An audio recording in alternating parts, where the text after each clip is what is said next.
Aydındır. Bilirsiniz nətərdir? Xanım çox düz vurğuladı. Birinci insan özündə bir günah axtarmalıdır ki, məni niyə işdən kənarlaşdırırlar? Yaxşı işçini heç bir zaman işdən kənarlaşdırılmaz. İstəyir özəl sektor olsun, istəyir dövlət işi olsun. Bilirsiniz nətərdir?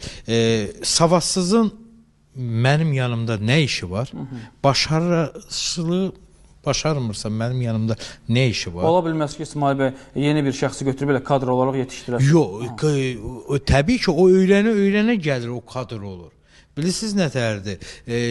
Baxın, sizə savadsız bir şəxs lazım deyil. Misal üçün, Xaliqə xanıma, Sevdə xanıma, bəs onlar hardan öyrənsinlər, hardan başlasınlar? Onlar üzrsən, bax, işə qəbul olunanda, işə götürülür, düzdürmü? Bu birinci ilk növbədə öyrənsin. Məsələn, görürsən ki, bu vətəndaşı işə götürürlər.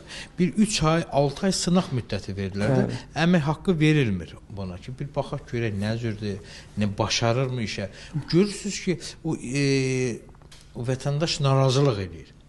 Bilirsiniz nətərdir? Vətəndaş o işə daxil olmaq üçün məqsədi, onun fikri, məqsədi deyil ki, o şirkəti dəstək olsun, şirkəti daha da ucaltsın, daha da gəliri çoxalsın. Mən daha da bu şirkətdə gəlir çoxalsa, mən də yaxşı əmək haqqı alacağım.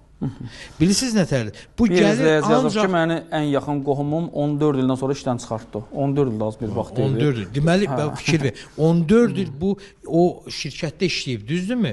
O şirkətdə işləyib nə qədər bir balaca səhvi ilə nə qədər o şirkətə ziyan vurub ki, onu kənarlaşdırırlar. O da ola bilər. Niyə yaxşı kadrı kim işdən çıxardar? Bilirsiniz nətərdir? Birinci ilk növbədə pul fikirləşmək lazım deyil.